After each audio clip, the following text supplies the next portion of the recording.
జనగామ జిల్లా కాంగ్రెస్ పార్టీ జాతీయ నాయకులు రాహుల్ గాంధీ ఆదేశాల మేరకు జనగామ జిల్లా కాంగ్రెస్ పార్టీ అధ్యక్షులు జంగా రాఘవరెడ్డి ఆధ్వర్యంలో ధర్నా కార్యక్రమం నిర్వహించారు. కేంద్ర ప్రభుత్వం సంస్థ అయినటువంటి ఎల్ఐసి ఆఫీస్ ముందు కాంగ్రెస్ పార్టీ భారీ ఎత్తున ధర్నా కార్యక్రమం నిర్వహించారు. పోలీసులు కాంగ్రెస్ కార్యకర్తలను అరెస్ట్ చేసి పోలీస్ స్టేషన్ కు తరలించారు. ఈ సందర్భంగా జంగా రాఘవరెడ్డి మాట్లాడుతూ కేంద్ర ప్రభుత్వ విధానాలకు వ్యతిరేకంగా ఈ కార్యక్రమం నిర్వహించామని చెప్పారు. నరేంద్ర మోడీ ఎల్ఐసి ఆస్తులను మరియు పేద మరియు మధ్యతరగతి వారు ఎల్ఐసిలో దాచుకున్న డబ్బులను బడా వ్యాపారులకు దోచిపెడుతున్నాడని, దీనికి నిరసనగా ఈ కార్యక్రమం చేపట్టామని చెప్పారు.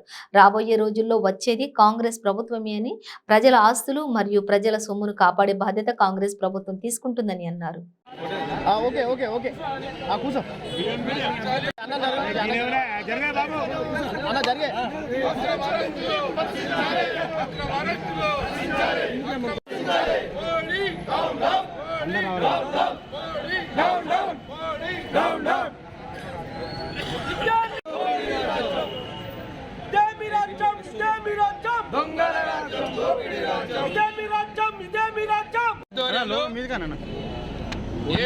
అధ్యక్షురాలైనటువంటి ఖార్గే గారి నాయకత్వంలో రాహుల్ గాంధీ గారి ఆదేశాల మేరకు, ప్రియాంక గాంధీ ఆదేశాల మేరకు రాహుల్ గాంధీ దేశంలో, భారతదేశంలో ఎల్ఐసిలై, బ్యాంకులై డబ్బులు కాజేస్తూ ఉన్నారు.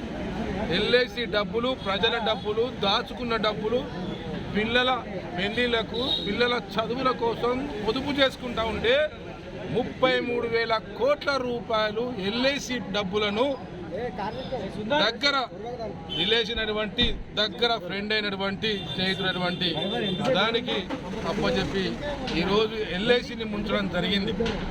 అదేవిధంగా 80,000 కోట్ల రూపాయలను ఇలా బ్యాంకుల రుణాలను, ప్రజల డబ్బులను సామాన్య ప్రజలు పొదుపు చేసుకుంటే అలాంటి డబ్బులను అదానీలకు అప్పచెప్పే ప్రయత్నం జరుగుతూ ఉన్నది.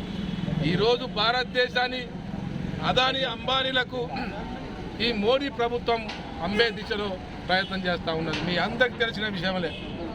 ఈరోజు భారతదేశంలో ప్రభుత్వ ఆస్తులన్నీ అమ్మేసి ఇలా గుత్తాధిపత్యం లెక్క పెట్టుబడిదారి వ్యవస్థకే అప్పచెప్పే దిశలో ఉన్నది.